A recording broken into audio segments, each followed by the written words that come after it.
My name is Kari Lake. I'm the Trump administration senior advisor to the U.S. Agency for Global Media.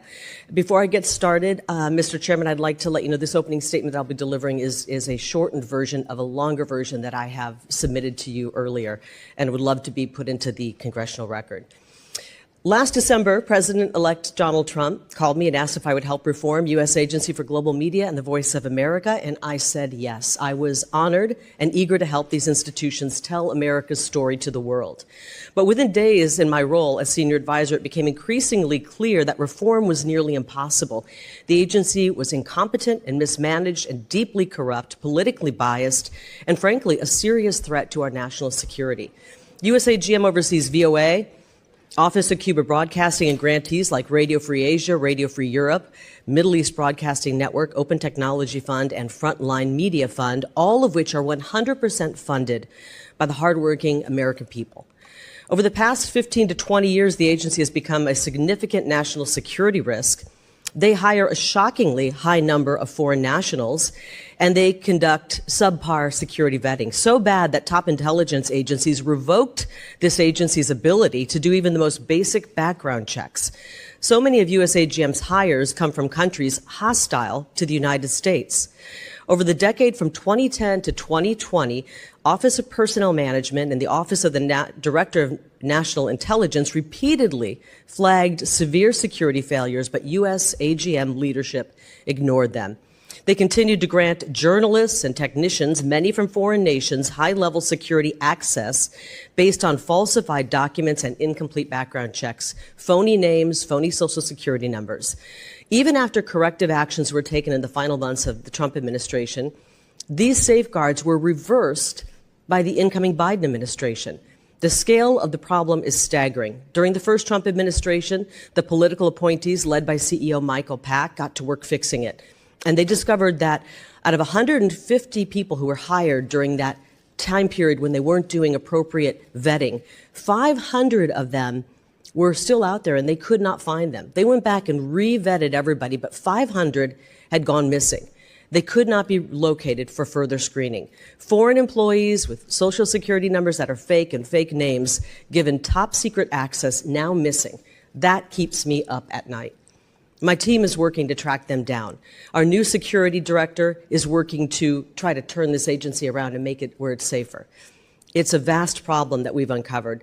We've also uncovered that the grantees like Radio Free Europe hired people later identified as foreign spies. At one point, they nearly hired more than 20 spies from a nation hostile to America. Those hires were stopped thanks to a timely tip, and I'm happy to give you more information on that in a secure setting. Voice of America has employed individuals with direct ties to hostile nations. They even once paid paid for somebody who worked previously in Russian media writing anti-American stories to come on the staff and continue to write anti-American stories. At one point, a serious security threat to America, an Office of Cuba Broadcasting Cuba, was declared to be a national security threat. He was fired, thankfully, but he worked there for quite some time. So how do they get so many foreign nationals in? Well, they abuse the J-1 visa program, which is a pathway to citizenship intended for exchange students and cultural exchanges, students, camp counselors, and au pairs. It's not intended for journalists, and it's created severe vulnerabilities, and frankly, it has displaced many, many American workers who could have filled these jobs. VOA also sidestepped their charter to be reliable, authoritative news, instead being riddled with political bias and outright anti-American sentiment. Examples, you mentioned it, Chairman, refusing to call Hamas terrorists, glamorizing Che Guevara, airing campaign-style videos favoring President Biden, even broadcasting a graphic depicting President Trump with a swastika over his face on their news. I wouldn't want that, by the way, even if it was President Biden. That's totally inappropriate. And a ridiculous editorial firewall prevents agency leadership like myself from correcting any of the bias or having any say in the editorial content that goes on the air. We've also got financial mismanagement, which I hope we'll go into. $75,000 spent for a COVID study on how Mac computers can be used for social distancing. $100,000 in American taxpayer money to actually sponsor an Afghan cricket team. $400,000 for quid pro quo payments to African VOA affiliates, and they actually wrote quid pro quo next to the budget item.